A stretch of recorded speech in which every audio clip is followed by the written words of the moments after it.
Hello there, one and all. Raziel here. Now, I am a big sucker for paradoxical stories. I pretty much enjoy anything that involves time travel. And I'd like to share a short story with you, if I may.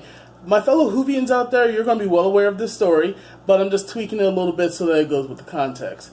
And the name of this one paradox, there are so many, check them out. But this one in particular is known as the bootstrap paradox. Now, take yourself. You, for whatever means, have found a way to travel back in time. Awesome, right? I mean, where would you go? Times when the dinosaurs roamed the earth, ancient Egypt. I'd probably do ancient Greece myself. But let's just say you have a slew of fascinations, and just for topic's sake, you have a vast love of Edgar Allan Poe. So the first thing that hits your mind is, hey, if I got a time machine, why don't I go see the old guy? So you go back around in the 1800s, before he turned 40, and you ask around, has anybody seen him? Does anyone know who he is? And strangely enough, nobody has an idea on what you're talking about. You mentioned some of his short stories, you mentioned some of his poems, and people are just looking at you with utter perplexity of what in the world is on your mind. And to your sheer horror, you realize that for some reason, it seems that Edgar Allan Poe never existed. Well, obviously that's going to make you wonder what's going on, but at the moment, it dawns on you. Well, I have all his short stories, I have all of his poems. After a little moral dilemma and, fighting within yourself, which may go by quickly, we don't know, you decide to rewrite everything that you remember from his works, and you get them published. Now, in this sense, you are Edgar Allan Poe, but not to mess with history, you say Edgar Allan Poe, not your name. So after that weirdness, you just come back to your own time and you take a look and, oh goody, my book is still here. Time has not been messed up. But you have to sit and wonder, if Edgar Allan Poe never existed, where did this come from? How did I have the means of bringing this to the world to where, in a sense, you can't really imagine a world without it? Now, why would I tell you such a story? I mean, it seems kind of out of place, right? But ladies and gentlemen, that is in fact the plot to a movie that I myself, no pun intended, just figured out yesterday. Thanks to a very dear friend of mine. She brought this movie to my attention. I hadn't even seen a trailer for it, so I just figured, what the heck, let's go. And lo and behold, I go into a movie that's basically a love letter to the Beatles. And although this movie has a slew of celebrities throughout it, there are a few that jump out at me right off the bat, because I absolutely love the chemistry these people had together, and their characters were very entertaining. Right off the bat, you have to mention the two main characters. Jack Malik, played by Himesh Patel, and Ellie Appleton, played by Lily James. These two were adorable to watch. The chemistry between them alone was magnificent. I really do believe these two had a long-lasting relationship that started from childhood up until today. Alongside these two, another person who jumped out at me, without a doubt, had to be Deborah Hammer. And I'm sure most of you remember her from The Spy Who Dumped Me or the most recent reboot of the Ghostbusters.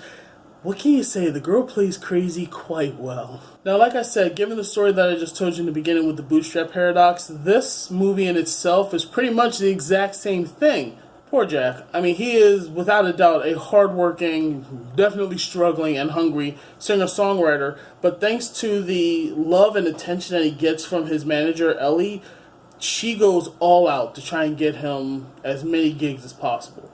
But we get to the point where even he starts to realize maybe this just isn't going to work for him.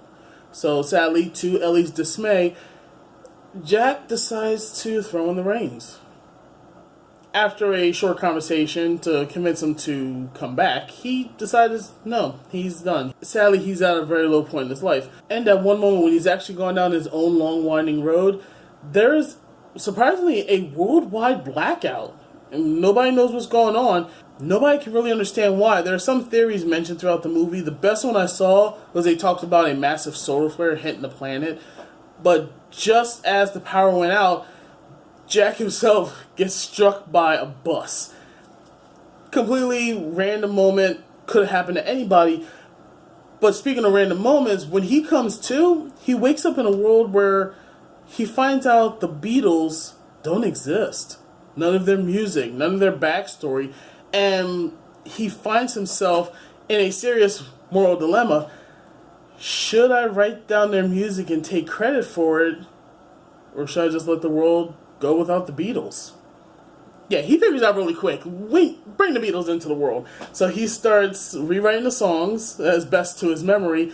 So now, thanks to the help of Ellie and a new friend, they start to produce some of the songs. And they actually catch the attention of Ed Sheeran.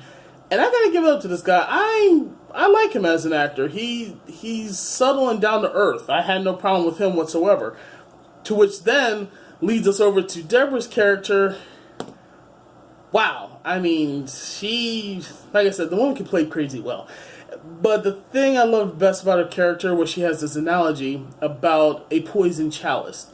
And I won't even go into severe details about that. We'll be here probably for hours. Just definitely pay attention to what she says.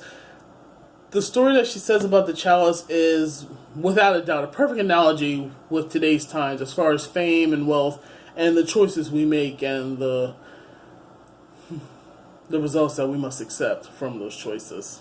The rest of the movie is pretty standard. After he's done the first album, obviously, just like the Beatles' career, his career explodes immensely.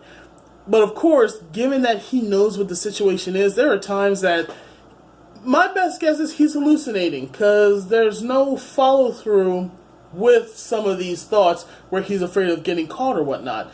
There is one moment where even my heart stopped because I'm thinking, oh, the jig is up. You'll have to see what happens, because it's definitely a fascinating way to set things up and to finish out. Now, one of the moments I'd have to say I didn't love too much was one of the choices that Jack makes. You'll probably know when you see it, but it's just some kind of sitting there thinking you had no reason to make that choice other than your own guilt, to which then it shouldn't have happened because of the situation you're in, but whatever, more power to you. As long as you're happy. Because that's all we want in a nice rom-com. Because let's face it, this is a rom-com. It's just, there are two romances here. We have the obvious will they, won't they between Jack and Ellie. But this movie, without a doubt, was a love note to the Beatles. And I am 100% for it. This was a great movie. I enjoyed it very much. I suggest anybody out there who's a Beatles fan to go and check this out as soon as you can. There's really not too much I can say now without spoiling anything. I mean, everything I've told you, if you haven't seen it in the trailer, I gave you several hints with my little story in the beginning. I won't say any more because I don't want to ruin it for you. Go see this movie. Yesterday was definitely a fantastic surprise. As I said, I literally learned about it the day before I saw it, thanks to a great friend of mine who wanted to go see it. And because of that, I didn't even watch any trailers or nothing. I went in completely blind and nearly lost my mind just from the whole paradox thing altogether. And for those of you out there who are wondering, because we never figured out how this happened, but my story involved time travel. Best way to explain what happened without there being any real paradox, if you see this moment right here where he got hit by the bus and you see the effects of the lights going through, and I have to give it up for Danny Boyle for that, I honestly think that maybe due to the flare or something, he got transported into a parallel world, because as the movie progresses, we find out that there are several other things in this world that does not exist. The only thing I'll say, this is no spoilers, this was just a throwaway. One of the things I'm very happy about, cigarettes don't exist in this universe. Whoo, I can breathe. But there are a few other things missing in this universe that had me dying. And I ain't gonna lie, if I was in this universe, I definitely would have taken care of one of them. Those who know me, you know exactly which one it is. So yesterday, definitely go and see this fantastic movie. Oh, and there is one more cameo. Won't say nothing. You'll know when you see it. Without a doubt, I wanted to jump out of my seat and just scream. Not only because of who it was, but who they were playing. I just froze. That was a great moment. And a fantastic scene as well. Definitely, please, in the comments, let me know what you think about yesterday if you've seen it. If you have any interest in any other musical movies that are coming out soon and I may not have heard about it, let me know in the comments as well. I'm going to get back into trailer reviews very soon. And there's a lot of good movies coming out soon. So expect to see more reviews coming along. I hope everybody's having a wonderful week, and I hope you have a fantastic weekend to come. Oh, happy 4th of July, everybody. My birthday is actually going to be coming up pretty soon, July 3rd. So your boy's getting old. I'm going to be 38, so that's going to be funny. So I will see you all again very soon. May you all have a fantastic time. Take care.